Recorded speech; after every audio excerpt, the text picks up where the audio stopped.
ಸೂರಜ್ ಪ್ರಕರಣದ ತನಿಖೆಯ ಹೊಣೆಯನ್ನ ಬಿಕೆ ಸಿಂಗ್ ಹೆಗಲಿಗೆ ವಹಿಸಲಾಗಿದೆ. ಪ್ರಜ್ವಲ್ ಪ್ರಕರಣದ ತನಿಖೆಯ ಹೊಣೆಯನ್ನ ಹೊತ್ತಿದ್ರು ಇದೇ ಬಿಕೆ ಸಿಂಗ್ ಅವರು. ಈಗ ಪ್ರಜ್ವಲ್ ರೇವಣ್ಣ ಸಹೋದರ ಸೂರಜ್ ಪ್ರಕರಣದ ತನಿಖೆಯ ಹೊಣೆ ಕೂಡ ಬಿಕೆ ಸಿಂಗ್ ಅವರಿಗೆ ವಹಿಸಲಾಗಿದೆ.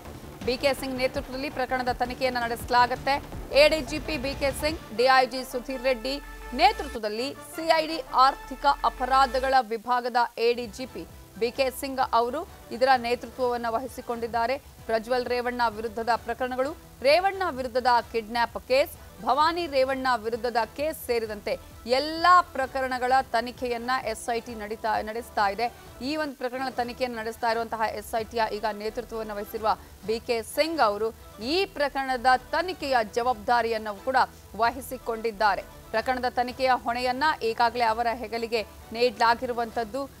ಪ್ರಜ್ವಲ್ ಕೇಸ್ ತನಿಖೆಯ ಹೊಣೆಯನ್ನ ಕೂಡ ಬಿಕೆ ಸಿಂಗ್ ಅವರೇ ವಹಿಸಿಕೊಂಡಿದ್ರು.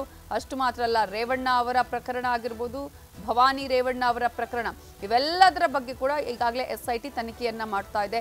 ಒಟ್ಟಾರೆಯಾಗಿ ಅಪ್ಪ, ಅಮ್ಮ, ಮಕ್ಕಳು ಎಲ್ಲರ ವಿರುದ್ಧದ ಪ್ರಕರಣದ ಹೊಣೆಯನ್ನ ಕೂಡ ಈಗ ಬಿಕೆ ಸಿಂಗ್ ಅವರಿಗೆ ವಹಿಸಲಾಗಿದೆ. ಇನ್ನು ನಾವು ಗಮನಿಸೋದಾದ್ರೆ ಸಿಐಡಿ ಆರ್ಥಿಕ ವಿಭಾಗದ ಅಂದ್ರೆ ಅಪರಾಧಗಳ ವಿಭಾಗದ ಎಡಿಜಿಪಿ ಬಿಕೆ ಸಿಂಗ್ ಅವರ ನೇತೃತ್ವದಲ್ಲಿ ಈಗಾಗಲೇ ಒಂದು ತಂಡವನ್ನು ಕೂಡ ರಚನೆ ಮಾಡಲಾಗಿದೆ.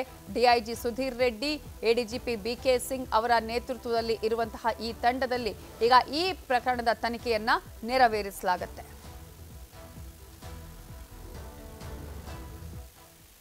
ಸೂರಜ್ ರೇವಣ್ಣ ಮೆಡಿಕಲ್ ಟೆಸ್ಟ್ ಮುಕ್ತಾಯವಾಗಿದೆ. ಸಿಐಡಿಗೆ ಕೇಸ್ ವರ್ಗಾವಣೆಗೊಂಡ ಹಿನ್ನೆಲೆಯಲ್ಲಿ ಬೆಂಗಳೂರಿಗೆ ಕೆಲವೇ ಕ್ಷಣದಲ್ಲಿ ಸೂರಜ್ ರೇವಣ್ಣನನ್ನ ಕರ್ಕೊಂಡು ಬರಲಾಗುತ್ತೆ.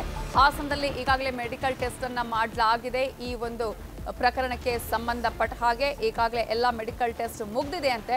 ಈ ಹಿನ್ನೆಲೆಯಲ್ಲಿ ಪ್ರಕರಣವನ್ನು ಕೂಡ ಸಿಐಡಿಗೆ ಈಗ ವಹಿಸಲಾಗಿದೆಯಲ್ಲ, ಹಾಗಾಗಿ ಹಾಸನದಿಂದ ಈಗ ಈ ಪ್ರಕರಣ ಬೆಂಗಳೂರಿಗೆ ಅಂದ್ರೆ ಸಿಐಡಿಗೆ ವರ್ಗಾವಣೆಗೊಂಡ ಹಿನ್ನೆಲೆಯಲ್ಲಿ ಹಾಸನದಿಂದ ಬೆಂಗಳೂರಿಗೆ ಪೊಲೀಸರು ಕರೆತರಲಿದ್ದಾರೆ.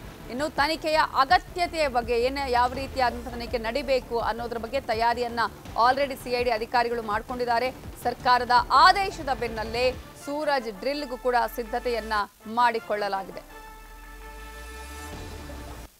ಇದರ ಬಗ್ಗೆ ಇನ್ನಷ್ಟು ಡೀಟೇಲ್ಸ್ ಕೊಡೋದಕ್ಕೆ ನಮ್ಮ ರಿಪೋರ್ಟರ್ ಮಂಜುನಾಥ್ ಈಗ ನೇರ ಸಂಪರ್ಕದಲ್ಲಿ ಜಾಯ್ನ್ ಆಗಿದ್ದಾರೆ. ಮಂಜುನಾಥ್, ಒಂದು ಇಡೀ ಪ್ರಕರಣವನ್ನ ಗಮನಿಸ್ತಾ ಹೋಗೋದಾದ್ರೆ ಈಗಾಗಲೇ ಅಸನೈರ್ಗಿಕ ಒಂದು ಲೈಂಗಿಕ ಪ್ರಕರಣಕ್ಕೆ ಸಂಬಂಧಪಟ್ಟಂತಹ ಹಿನ್ನೆಲೆಯಲ್ಲಿ ಈಗ ಸಿಐಡಿಗೆ ಕೂಡ ಈ ಪ್ರಕರಣವನ್ನು ವಹಿಸಿರೋದ್ರಿಂದ ಈ ಪ್ರಕರಣದ ತನಿಖೆ ಯಾವ ರೀತಿಯಾಗಿ ಸಾಗತ್ತೆ, ಎಷ್ಟೊತ್ತಿಗೆ ಸೂರಜ್ ರೇವಣ್ಣನ ಬೆಂಗಳೂರಿಗೆ ಕರೆತರಲಾಗತ್ತೆ, ಈಗಾಗಲೇ ಯಾವೆಲ್ಲ ತಯಾರಿಯನ್ನ ಈಗಾಗಲೇ ಅಧಿಕಾರಿಗಳು ಮಾಡಿಕೊಂಡಿದ್ದಾರೆ?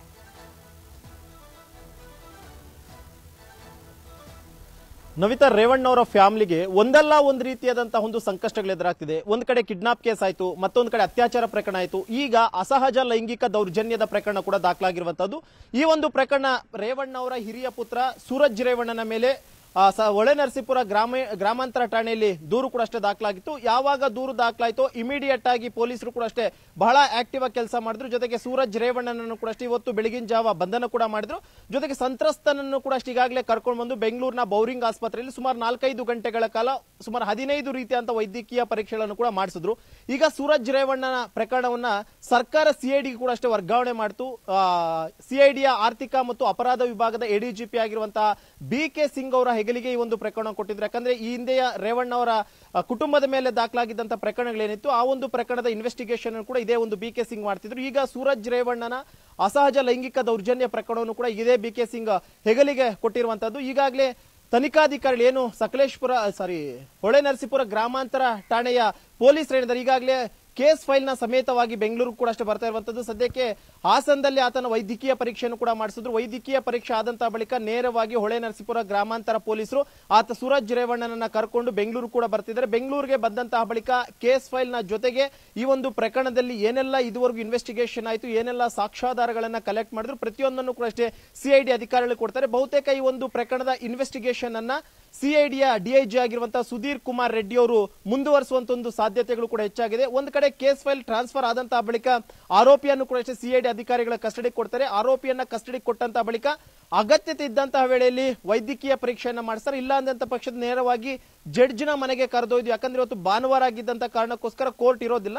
ಆ ನಿಟ್ಟಿನಲ್ಲಿ ಸೂರಜ್ ರೇವಣ್ಣನನ್ನ ನ್ಯಾಯಾಧೀಶರ ಅಂದ್ರೆ ಕೋರಮಂಗಲದಲ್ಲಿರುವಂತಹ ಜುಡಿಷಿಯಲ್ ಲೇಔಟ್ ನ ನ್ಯಾಯಾಧೀಶರ ಮನೆಗೆ ಕರೆದುಕೊಂಡು ಹೋಗಿ ಅವಶ್ಯಕತೆ ಇದ್ರೆ ತನಿಖೆಗೆ ಬಹುತೇಕ ಕಸ್ಟಡಿ ಕೇಳುವಂತಹ ಸಾಧ್ಯತೆ ಇದೆ. ಯಾಕಂದ್ರೆ ಈ ಪ್ರಕರಣದಲ್ಲಿ ಇನ್ನೂ ಕೂಡ ಇನ್ವೆಸ್ಟಿಗೇಷನ್ ಮಾಡಬೇಕಾಗಿದೆ. ಯಾಕಂದ್ರೆ ಸಾಕಷ್ಟು ರೀತಿಯಾದ ಒಂದು ಆರೋಪಗಳು ಕೇಳಿಬಂದಿತ್ತು. ಸಂತ್ರಸ್ತವು ಕೂಡ ಅಷ್ಟೇ ಈಗಾಗಲೇ ಸಾಕಷ್ಟು ಆರೋಪಗಳನ್ನ ಮಾಡಿದರೆ, ಸಂತ್ರಸ್ತನ ಮೇಲೆಯೂ ಕೂಡ ಅಷ್ಟೇ ಸೂರಜ್ ರೇವಣ್ಣ ಸಾಕಷ್ಟು ಆರೋಪಗಳನ್ನ ಮಾಡಿದ್ರು. ಇದೆಲ್ಲದರ ಸತ್ಯಾಸತ್ಯತೆಯನ್ನ ತಿಳ್ಕೊಳ್ಳುವಂತ ನಿಟ್ಟಿನಲ್ಲಿ ಒಂದು ಪೊಲೀಸ್ ಕಸ್ಟಡಿ ಕೂಡ ಕೇಳುವಂತ ಸಾಧ್ಯತೆ ಇದೆ. ಬಹುತೇಕ ಇವತ್ತು ಸಂಡೇ ಆಗಿದ್ದ ಕಾರಣಕ್ಕೋಸ್ಕರ ಸೂರಜ್ ರೇವಣ್ಣನನ್ನ ಪೊಲೀಸ್ ಕಸ್ಟಡಿಗೆ ಕೊಡ್ತಾರಾ ಅಥವಾ ನಾಳೆ ಓಪನ್ ಕೋರ್ಟ್ ನಲ್ಲಿ ಕಸ್ಟಡಿಗೆ ತಗೊಳ್ಳಿ ಅಂತ ಹೇಳ್ತಾರ ಜಡ್ಜ್ ಅನ್ನುವಂಥದ್ದು ಕೂಡ ಅಷ್ಟೇ ಸಾಕಷ್ಟು ಕುತೂಹಲ ಇದೆ. ಬಹುತೇಕ ಈಗ ಹಾಸನದಲ್ಲಿ ವೈದ್ಯಕೀಯ ಪರೀಕ್ಷೆಯನ್ನ ಮುಕ್ತಾಯಗೊಳಿಸಿದಂತಹ ಪೊಲೀಸರು ಈಗ ನೇರವಾಗಿ ಬೆಂಗಳೂರಿಗೆ ಕರ್ಕೊಂಡು ಬರ್ತಾರೆ. ಬಹುತೇಕ ಇನ್ನೊಂದು 1 ಗಂಟೆಯ ಒಳಗಾಗಿ ಸಿಐಡಿ ಕಚೇರಿಗೆ ಬರುವಂತ ಸಾಧ್ಯತೆ ಇದ್ದು, ಸಿಐಡಿ ಕಚೇರಿಗೆ ಬಂದಂತ ಬಳಿಕ ಅಧಿಕಾರಿಗಳು ನ್ಯಾಯಾಧೀಶರ ಮುಂದೆ ಹಾಜರುಪಡಿಸಿ ಕಸ್ಟಡಿಗೆ ತಗೊಳ್ಳೋದಕ್ಕೆ ಕೂಡ ನಿರ್ಧಾರವನ್ನ ಮಾಡಿರುವಂತದ್ದು. ನವಿತಾ, ಥ್ಯಾಂಕ್ ಯು ಮಂಜುನಾಥ್ ಡೀಟೇಲ್ಸ್ಗೆ. ಸೂರಜ್ ರೇವಣ್ಣ ವಿರುದ್ಧ ಸಲಿಂಗಕಾಮ ಆರೋಪಕ್ಕೆ ಸಂಬಂಧಪಟ್ಟ ಹಾಗೆ ಸಂತ್ರಸ್ತನಿಗೆ ಬೌರಿಂಗ್ ಆಸ್ಪತ್ರೆಯಲ್ಲಿ ಮೆಡಿಕಲ್ ಟೆಸ್ಟ್ ಅನ್ನು ಮಾಡಲಾಗುತ್ತೆ. ಸಂತ್ರಸ್ತನಿಗೆ 15 ರೀತಿಯ ವೈದ್ಯಕೀಯ ಪರೀಕ್ಷೆಯನ್ನು ಆಲ್ರೆಡಿ ಮಾಡಲಾಗಿದೆ. ಫೋರೆನ್ಸಿಕ್ ತಜ್ಞರ ಸಮ್ಮುಖದಲ್ಲಿ ಸಂತ್ರಸ್ತನಿಗೆ ಈಗಾಗಲೇ ಮೆಡಿಕಲ್ ಟೆಸ್ಟ್ ಅನ್ನು ಮಾಡಲಾಗಿದೆ. ಬೌರಿಂಗ್ ಆಸ್ಪತ್ರೆಯಲ್ಲಿ ಮೆಡಿಕಲ್ ಟೆಸ್ಟ್ ಅನ್ನು ಮಾಡಲಾಗಿತ್ತು. ಈಗಾಗಲೇ ಹಾಸನ ಆಸ್ಪತ್ರೆಯಲ್ಲಿ ಮಾಡಬೇಕಾಗಿತ್ತು. ಅದು ಸಂತ್ರಸ್ತ ಒಪ್ಪಿಕೊಳ್ಳಿಲ್ಲ ಅನ್ನುವ ಕಾರಣಕ್ಕಾಗಿ ಈಗಾಗಲೇ ವೈದ್ಯಕೀಯ ಪರೀಕ್ಷೆಯನ್ನ ಬೆಂಗಳೂರಿನಲ್ಲಿ ನಡೆಸಲಾಗಿದೆ. ಫೋರೆನ್ಸಿಕ್ ತಜ್ಞರ ಸಮ್ಮುಖದಲ್ಲಿ ಪರೀಕ್ಷೆಯನ್ನ ನಡೆಸಲಾಗಿದ್ದು, ಸಂತ್ರಸ್ತನ ಬಳಿ ಎಲ್ಲಾ ರೀತಿಯ ಮಾಹಿತಿಯನ್ನ ಪಡೆದಿದ್ದಾರೆ ವೈದ್ಯರು. ಅಸಹಜ ಲೈಂಗಿಕ ದೌರ್ಜನ್ಯದ ಬಗ್ಗೆ ಮಾಹಿತಿಯನ್ನ ಪಡ್ಕೊಂಡಿದ್ದಾರೆ ವೈದ್ಯರು. ಸಂತ್ರಸ್ತನ ಕೈ ಉಗುರು ಕಟ್ ಮಾಡಿಸಿ ಮಾದರಿಯನ್ನ ಸಂಗ್ರಹ ಮಾಡಿದ್ದಾರೆ. ಎದೆಯ ಕೂದಲು, ಸ್ವಾಬ್ ಟೆಸ್ಟ್ ಸೇರಿ ಎಲ್ಲ 15 ರೀತಿಯ ಪರೀಕ್ಷೆಯನ್ನ ಮುಗಿಸಿ ಪೊಲೀಸರು ಕರೆದೊಯ್ದಿದ್ದಾರೆ. ಅಜ್ಞಾತ ಸ್ಥಳಕ್ಕೆ ಕರೆದೊಯ್ದಿದ್ದಾರೆ ಹಾಸನ ಪೊಲೀಸರು. ಸಂತ್ರಸ್ತನಿಗೆ ಈಗಾಗಲೇ 15 ಮೆಡಿಕಲ್ ಟೆಸ್ಟ್ ಅನ್ನ ಮಾಡಿಸಲಾಗಿದೆ. ಫೋರೆನ್ಸಿಕ್ ತಜ್ಞರ ಸಮ್ಮುಖದಲ್ಲೇ ಈ ಎಲ್ಲ ಪರೀಕ್ಷೆಗಳನ್ನು ಮಾಡಲಾಗಿದ್ದು, ಉಗುರು ಕೂದಲು ಸೇರಿ ಹಲವು ಪರೀಕ್ಷೆಗಳನ್ನು ನಡೆಸಲಾಗಿದೆ. ಸಂತ್ರಸ್ತನ ದೇಹದ ಮೇಲೆ ಕಚ್ಚಿರುವ ಗುರುತುಗಳ ಬಗ್ಗೆ ಕೂಡ ಈ ಒಂದು ಪರೀಕ್ಷೆಯನ್ನು ಮಾಡಲಾಗಿದೆ. ಕಚ್ಚಿದ ಗುರುತಿದ್ರೆ ಹಲ್ಲಿನ ಮಾರ್ಕ್ ಮಾಡಿ ಅದರ ಒಂದು ಪರೀಕ್ಷೆಯನ್ನು ಕೂಡ ನಡೆಸಲಾಗುತ್ತೆ. ಆರೋಪಿಯ ಹಲ್ಲಿಗೆ ಹೋಲಿಕೆ ಮಾಡಲಾಗುತ್ತೆ, ಹೌದಾ ಇಲ್ವಾ ಅನ್ನುವಂಥದ್ದು. ಹೊರಚಿರುವ ಮಾರ್ಕ್ ಪತ್ತೆಯ ಬಗ್ಗೆ ಕೂಡ ಟೆಸ್ಟ್ ಅನ್ನ ಇವತ್ತು ನಡೆಸಲಾಗಿದೆ. ಸಂತ್ರಸ್ತ ಯುವಕನಿಗೆ ಲಿಂಗತ್ವ ಪರೀಕ್ಷೆಯನ್ನು ಕೂಡ ಇವತ್ತು ನಡೆಸಲಾಗಿರುವಂಥದ್ದು. ಅಸಹಜ ಲೈಂಗಿಕ ಕ್ರಿಯೆ ಬಗ್ಗೆ ಬಾಡಿ ಸ್ಕ್ರೀನಿಂಗ್ ಟೆಸ್ಟ್ ಅನ್ನು ಕೂಡ ಮಾಡಲಾಗಿದೆ. ಸಮ್ಮತಿ ಇದ್ದೇ ಆಗಿರೋದಾ ಅಲ್ವಾ ಅನ್ನೋದರ ಪರೀಕ್ಷೆಯನ್ನು ಕೂಡ ನಡೆಸಲಾಗಿದೆ. ಕಿಡ್ನಿ ಹಾಗೆಯೇ ವೃಷಣಗಳ ಪರೀಕ್ಷೆಯನ್ನು ಕೂಡ ನಡೆಸಲಾಗಿರುವಂಥದ್ದು. ಬೌರಿಂಗ್ನಲ್ಲಿ ಎಲ್ಲಾ ಮೆಡಿಕಲ್ ಟೆಸ್ಟ್ ಅನ್ನ ಮಾಡಲಾಗಿದೆ.